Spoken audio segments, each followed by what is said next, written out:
અન્નપૂર્ણા રસોઈ ઘરમાં તમારું સ્વાગત છે. તો ચાલો આજે આપણે બનાવીશું બટેટાની વેફર.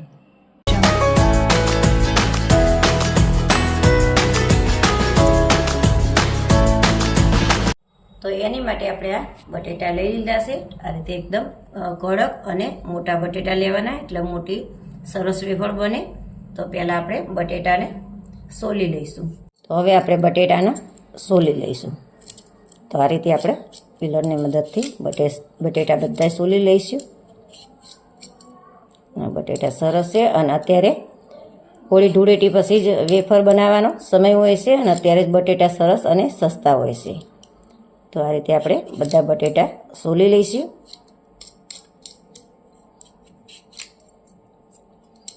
જો આ રીતે આપણે આખું બટેટું સરસ સોલી દીધું છે કે સાલ નથી રાખી. હવે આપણે આ બટેટાના પાણીમાં રાખવાનું છે. પાણીની અંદર નાખી દઈશું. આ રીતે બધા બટેટા સોલી અને આપણે પાણીમાં રાખી દઈશું. જો આ રીતે આપણે અડધા બટેટા સોલી લીધા છે. હવે આપણે આને વેફર પાડીશું.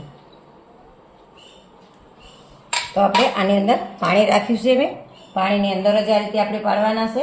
અને આ રીતે મોટું બટેટું હોય તો આ રીતે ઊભી આપણે વેફર પાડવાની છે. આ રીતે ફેવરતા પાડજો, એટલે જાડી પાતળી ના થાય.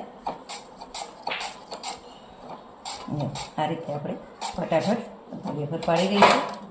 જો તમે નીચે જોઈ શકો છો. જો આ રીતે સરસ એવી વેફર પડે છે. બહુ જાડી નહીં અને હાવ પતલી પણ નહીં. તો આ રીતે આપણે બધી વેફર પાડી દઈશું. જો આ રીતે આપણે આખું બટેટું સરસ એવી પતરી પાડી દીધી છે. અને આ કટકો આપણે સોલવા જઈએ તો આપણને હાથમાં વાગવાને બીક લાગે, એટલે આનો આપણે સાથથી ગમે તે કોઈ વસ્તુમાં ઉપયોગ કરી લઈશું. તો આપણે આ વેફરનો હવે પાણીમાં જ નાખવાની છે. તો આપણે આમાંથી કાઢી અને આ રીતે બીજા ચોખ્ખા પાણી નાખીશું. એટલે આ રીતે આપણે 3 થી 4 વાર વેફર ધોવાની છે, એટલે એકદમ વ્હાઈટ અને સરસ વેફર બને. આ રીતે આપણે બધી વેફર પાડી દઈશું. જો આ રીતે આપણે બધી વેફર પાડી લીધી છે. હવે આપણે આને બીજા પાણીમાં નાખીશું. જો આ પાણી કેટલું ડોળું થઈ ગયું છે. એકદમ ક્લીન પાણી થાય ત્યાં સુધી આપણે વેફરને ધોવાની છે. તો એમાંથી આપણે આ ચોખ્ખા પાણીમાં નાખીશું. આ રીતે આપણે બધી વેફર આની અંદર નાખી દઈશું. જો આ રીતે આપણે હજી પાણી આ રીતે ડોળું લાગે છે. હજી આપણે ત્રીજા પાણીમાં નાખીશું. તો આ રીતે હવે આપણે છેલ્લું મોટા ટબમાં નાખવાનું છે. એટલે આપણે આ રાત્રે પાડીએ છીએ અને સવારે આપણે બાફવાની છે. એટલે આ મોટામાં રાખીએ એટલે આખી રાત આની અંદર બધી વેફર હંબાઈ જાય. તો આ રીતે આપણે બધી વેફર આની અંદર નાખી દઈશું. આપણે વેફર પાડી પછી આ રીતે કટકા વધે છે. એ કટકાની આપણે આ રીતે ઊભું રાખી અને આ રીતે આપણે કાતરી પાડી લઈશું. આ રીતે બધી કાતરી પાડી લઈશું આપણે. જો આ રીતે આપણે પાછળનો ભાગ જે વધ્યો હોય એ આપણે કાતરી નથી પાડતા એની, કારણ કે વાગવાની બીક લાગે છે. તો એની આ રીતે મેં નાની નાની સરસ એવી ચીફ પાડી દીધી છે. આના લૂસી અને ડાયરેક્ટ તરવી હોય તો પણ બહુ સરસ થાય છે, અને બાફી હોય તો બાફી પણ શકાય છે. એકદમ લાંબી લાંબી સરસ બની છે. આને પણ મેં 2 પાણીથી ધોઈ લીધી છે. જો આ રીતે મેં મોટા ટબમાં બધી વેફર લઈ લીધી છે. બધી આની અંદર ડૂબી જાય છે. એ પાણી પણ જો એકદમ ક્લીન થઈ ગયું છે. 3 થી 4 પાણીથી આપણે ધોવાની વેફર, એટલે એકદમ તોરી દૂધ જેવી થાય સરસ. હવે આપણે આના આ રીતે ઢાંકી અને આખી રાત રહેવા દેવાની છે, અને સવારે આપણે આને બાફી દઈશું. ચાલો આપણે હવે આ વેફરને પાડવાની છે. તો એની અંદર આપણે 1 ચપટી જેટલી જ ફટકડી નાખીશું. આનાથી આપણી વેફર એકદમ વ્હાઈટ બનશે. જો વધારે નથી નાખવાની, વધારે નાખશો તો વેફર તો વ્હાઈટ બનશે પણ કડક બનશે. હવે આ ફટકડી નાખીશું એટલે આપણે બધે આ ફેવડીને ઉપર નીચે બધે સરસ એવી મિક્સ કરી દઈશું. ચલો હવે આપણે આ પાણીમાંથી કાઢી લઈશું અને આપણે આ રીતે બીજા પાણીમાં નાખી દઈશું. એટલે કે ફટકડી વધારે કદાચ થઈ હોય તો આની અંદર નીકળી જાય. હવે આપણે આને બાફી લેવાની. મેં હમણાં ભૂલથી પાડી લેવાનું બોલી હતી, અને બાફી લેવાની છે. કારણ કે તમારે તપેલું જે રીતે હોય એ રીતે લેવાની. હવે આપણે નિતારી અને આ વાસણમાં કાઢી લઈશું.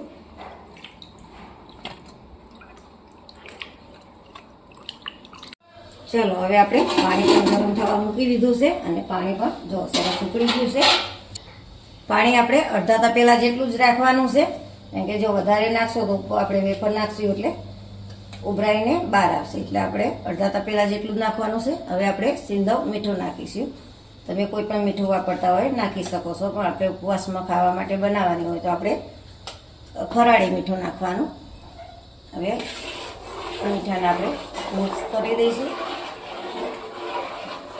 અત્યારે મેં નાની 2 ચમચી મીઠું નાખ્યું છે. તમારે જે પ્રમાણે ઘરમાં ઓછું મીઠું કે વધારે ખાતા હોય એ પ્રમાણે નાખવાનું. હવે આપણે વેફર નાખી દઈશું એની અંદર અને બફાવા દઈશું. એ પછી હવે આપણે ઢાંકી અને આનો વધારે નથી ઢાંકવાનું, આ રીતે ઢાંકજો ને તો જો ઉભરાઈ અને બહાર આવશે. ચાલો હવે આપણે જોઈ લઈએ. 5 થી 7 મિનિટ જેવું થઈ છે. આ પહેલો ઘાણ છે એટલે 5 થી 7 મિનિટ જેવું થાય. હવે પછી તમે નાખશો તો 5 જ મિનિટનો થઈ જશે. હવે આપણે એક વેફર કાઢી અને જોઈ લઈશું એટલે આપણને ખબર પડે. આ રીતે આમ ભાગી અને જો તરત આ રીતે પગે જાય એટલે આપણી વેફર થઈ ગઈ છે. અને જો વધારે ઓવરકુક કરશો તો તમારી વેફર ભાગી જશે, આખી નહીં રહે. તો હવે આપણે આને કાઢી લઈશું. હવે આપણે આ રીતે ચાળણીમાં લઈ લેવાની છે, એટલે પાણી બધું જે નીચે વાસણ આ રીતે મૂક્યું છે એમાં નીતરી જાય. ચાલો હવે આપણે બીજો પાન નાખીશું. તો પણ આપણે મીઠું નાખવાનું, કારણ કે પહેલાં ઘણું મીઠું પડી ગયું હોય એટલે બીજી વાર આપણે 1 ચમચી જેટલું જ નાખીશું, વધારે નહીં નાખીએ. કારણ કે વધારે નાખીએ તો પહેલાંનું પાણી પણ થોડુંક ઉખાડું હોય તે, એટલે બીજી વાર આપણે એ પ્રમાણે નાખવાનું. હવે આપણે બીજી વાર પણ બાફવા મૂકી દઈશું અને વચ્ચે વચ્ચે આ રીતે ચમચો હલાવતું રહેવાનું, એટલે બધી વેફર એકસાથે બફાઈ જાય. ચલો હવે આપણે સૂકવી દઈશું. તો આ રીતે આપણે અલગ અલગ સૂકવીશું એટલે સરસ સુકાઈ જાય ફટાફટ. અને બને ત્યાં સુધી વ્હાઈટ કપડું લેવું કાં તો પ્લાસ્ટિક લેવું. કોટનનું કપડું લેશો તો એમાં આ વસ્તુ ભીની અને ગરમ હોય તો કલર બેસી જવાનો આપણને ડર રહે. આ રીતે આપણે બધી સૂકવી દઈશું. ચાલો હવે આપણે આ કાતરીને બાફી લઈશું. આપણે છેલ્લે થોડુંક બટેટું વધ્યું હોય ને એ બટેટાની મેં આ રીતે કાતરી પાડી છે. તો હવે આપણે આને પણ બાફી લઈશું. તો આની અંદર મેં મીઠું નાખેલું છે. આ એકદમ પતલી છે એટલે આને બહુ ફટાવા નથી લાગતી.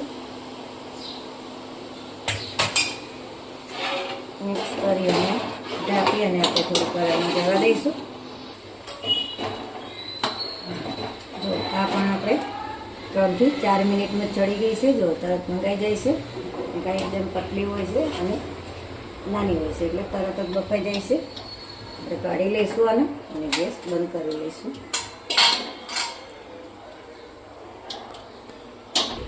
ચાલો આને આપણે આ રીતે તડકે સૂકવીશું અને આ રીતે આપણે છૂટી છૂટી કરી દઈશું. બીજી મેં ઘરની અંદર સૂકવી છે અને પંખો ચાલુ હોય એટલે સુકાઈ જાય. આ રીતે આપણે આ બધી છૂટી છૂટી કરી દઈશું. જો આ રીતે આપણે બધી વેફર સૂકવી દીધી છે અને મેં ઘરની અંદર જ સૂકવી છે. પંખા નીચે આપણે આખો દિવસ સુકાવા દઈશું અને પછી કાલે તડકે મૂકીશું. ચલો જો આ રીતે આપણી વેફર સરસ એવી સુકાઈ ગઈ છે. 2 દિવસ મેં આના તડકા ખવડાવ્યા છે અને એક આખી રાત પંખા નીચે રાખી. હવે આપણે આને તળી લઈશું.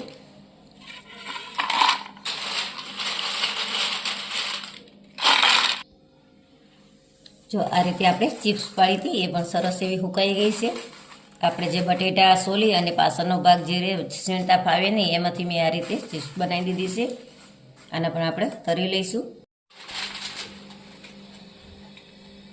ચાલો હવે આપણે તેલ ગરમ થઈ ગયું છે. હવે આપણે વેફર તળી લઈશું. ગેસ આપણે અત્યારે ફાસ્ટ રાખવાનો છે. પછી એમ લાગે વધારે ગરમ થઈ ગયું છે તો આપણે પછી ધીમો કરી દેવાનો. જો એકદમ વ્હાઈટ અને સરસ વેફર આપણી તરાઈ ગઈ છે. આ રીતે આપણે બધી વેફર તળી લઈશું. ચાલો હવે આપણે પેરે પેરે મસાલો બનાવીશું. તો એની માટે આપણે ચીલી ફ્લેક્સ લીધા છે, મરી પાવડર લીધો છે, ઓરિગાનો લીધો છે, લાલ મરચું 1 ચમચી લીધું છે, આમચૂર, દળેલી ખાંડ 1 ચમચી લીધી છે અને થોડું આપણે મીઠું લીધું છે. મીઠું આપણે ઓછું લીધું છે કારણ કે આપણે વેફરમાં મીઠું નાખેલું છે એટલે ઓછું લીધું છે. આ બધી વસ્તુ આપણે મિક્સ કરી અને થોડી ખાંડી લઈશું. ચાલો હવે આપણે આ બધી વસ્તુ ખાંડણીમાં નાખી અને ખાંડી દઈશું. આપણે બધી વસ્તુ એક એક ચમચી લીધી છે અને આપણે મીઠું અડધી ચમચીથી પણ ઓછું લીધું છે. આ બધી વસ્તુ આની અંદર નાખી અને ખાંડી લઈએ.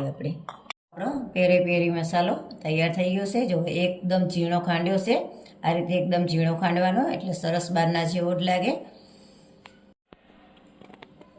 ચાલો આપણી વેફર તૈયાર છે. એની ઉપર આપણે જે આ મસાલો બનાવ્યો છે પેરી પેરી એ નાખી દઈશું. આ મસાલો કોઈ પણ ફરસાણમાં નાખો તો બહુ સરસ લાગે છે. તો તમને આ વિડીયો ગમ્યો હોય તો લાઈક કરો, શેર કરો અને સબસ્ક્રાઈબ કરવાનું ભૂલતા નહીં.